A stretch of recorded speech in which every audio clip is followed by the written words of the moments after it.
तो मेरे मंत्री जी आप मुद्दा उठाइए और गोहाना की जो है गोहाना केंद्र बिंदु हरियाणा का, तो आप जो है यहाँ हरियाणा की राजधानी गोहाना में बनवाइए। पिछले 1 साल में एक भी काम नहीं किया, तो कुछ तो करके दिखा दो। कोई जो जाति का कॉलम है इसको हटा के भारतीय नहीं होना चाहिए। 100% भारतीय होना चाहिए। आप फौजी से ये बात पूछोगे पत्रकार महोदय, पार्टी वाले ने आपको ये कहा कि भाई ये नटवर लाल है, तो वो उस मोहर को हटाओ। गौतम जी को बहुत ही सोच विचार के अब उन्होंने कहा कि मैं तो 80 साल का हो गया, मैं भूल जाऊं तो विधायक जी आप इस्तीफा दीजिए, अपने घर बैठिए। अपने समाज को कितना गिरा दिया, कितना कलंकित कर दिया। जो समाज आपको दादा का करके बोलता है, जो आपके छोटे से छोटे बच्चे को भी दादा का करके बुलाता है, जो आपको बुरा मान सम्मान देता है, छोटे से ब्राह्मणों के छोटे से बच्चे को जो अपने सिराना बिठा हुआ है, आप उनको जो है सामाजिक ताने बाने को आपने चकनाचूर करके आपने अपने समाज पे और उस समाज पे और पूरे समाज के सामाजिक ताने बाने को आपने चकनाचूर कर दिया। 90 साल का मेरा बुजुर्ग जो पूर्व विधायक रह चुके हैं, वर्तमान में विधायक हैं, इस तरह की ओछी और छोटी टिप्पणी करता है। मैं शर्मिंदा हूं निजी तौर पे इस पूरे मुद्दे पे। मैं मंत्री जी, मेरे बड़े भाई, आपसे प्रार्थना करता हूं कि ये जो लोगों ने जिस आशा के साथ आपको बनाया है, जो आप मंत्री बने हो, आपका मौका मिला है, हो सकता है अगला मौका आपको ना मिले, क्योंकि ये भारतीय जनता पार्टी का रिकॉर्ड है। इसमें 13-14 में से 10 मंत्री हारते हैं, और यदि यही रिकॉर्ड रहा तो आपका नाम सबसे पहले होगा। इसलिए मेरी प्रार्थना है कि जो वो नहीं है, वो आम आदमी पार्टी वाले ने आपको ये कहा कि भाई ये नटवर लाल है, तो वो उस मोहर को हटाओ। और मैं, मेरे भाई, आपके प्रति मेरी श्रद्धा है। आप मेरे गोहाना के मंत्री हैं, आप हरियाणा के मंत्री हैं, इसीलिए आप कोई ऐसी फैक्ट्री या कोई ऐसा सिस्टम बना दो कि लोग जो है आपकी वाही करते रहे। मैं सबसे पहले मैं फूल माला लेकर के आपका स्वागत करूंगा। यदि आपने जैसे पिछले 1 साल में एक भी काम नहीं किया, तो कुछ तो करके दिखा दो। कोई फैक्ट्री लेके आ जाओ, कोई रेल कोच फैक्ट्री लेके आ जाओ, कोई नौजवानों को नौकरियां देने के लिए कोई ऐसा सिस्टम बना दो जिससे आप जो है इसको गोहाने को चमका दो, बाईपास बना दो, कोई सिस्टम बना दो।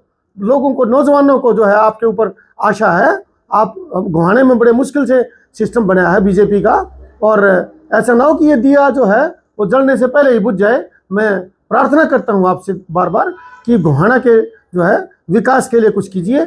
बाकी जिला सबसे पहले जिला बना दीजिए, फैक्ट्रियां लगा दीजिए, और उसके बाद बाकी हम जो है आपसे प्रार्थना करते हैं फिर से कि आप जो है इसको विकास कीजिए। गोहाना चमकना चाहिए। मैं तो कहता हूं कि जो ये राजधानी का जो झगड़ा हो रहा है, जो चंडीगढ़ किसकी, तो मेरे मंत्री जी आप मुद्दा उठाइए और गोहाना की जो है गोहाना केंद्र बिंदु हरियाणा का, तो आप जो है यहाँ हरियाणा की राजधानी गोहाना में बनवाइए।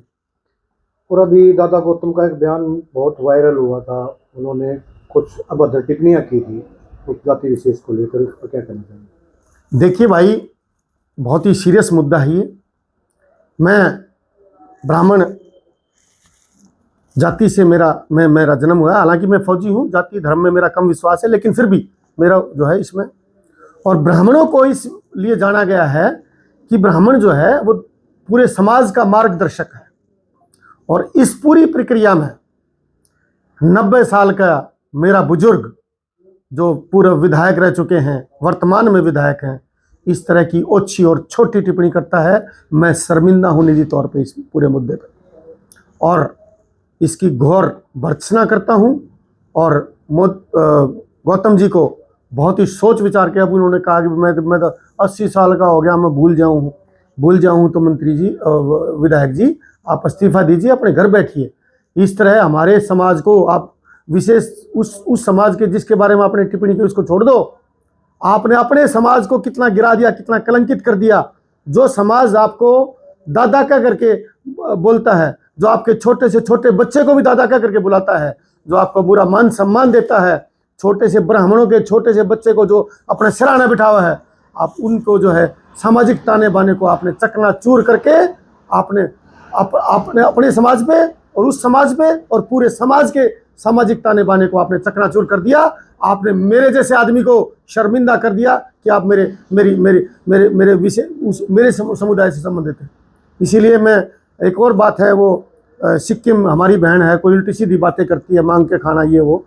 भाई बहन जी, आपने कितने आदमियों को मांग के खिला दिया? इन सब छोटी बातों में मैं सभी से प्रार्थना करता हूं कि छोटी बातें ना करें, और ना सुने और इन बातों में ना झगड़े।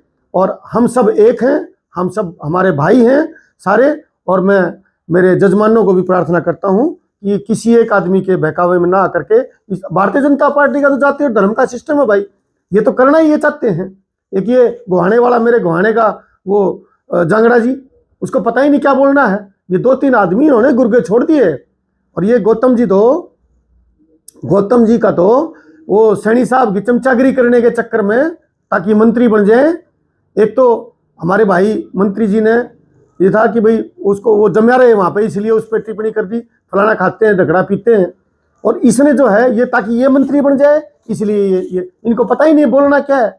इतना ब्राह्मण समाज से होकर के जो जाति सबसे पहले पढ़ी लिखी थी, ऐसा आदमी इस तरह के घृणित शब्द बोलेगा तो सम्मान बोलना भी भूल गए, लहजा भी भूल गए, तरीका भूल गए, तौर तरीके भूल गए। मैं शर्मिंदा हूँ। और इस पूरे तामझाम में विशेष तौर पर मेरे जो ब्राह्मण समाज के मंत्री हैं, विधायक हैं, उनसे मेरी प्रार्थना है कि ये बड़ा सभ्य समाज रहा है, इसलिए किसी भी तरह की ओछी बातें ना करें, ऐसी मेरी प्रार्थना है। धन्यवाद। क्या आपके अनुसार ये जो जाति का कॉलम है, इसको हटा के भारतीय नहीं होना चाहिए? 100% भारतीय होना चाहिए। आप फौजी से ये बात पूछोगे पत्रकार महोदय, तो सबसे पहले ये देगा।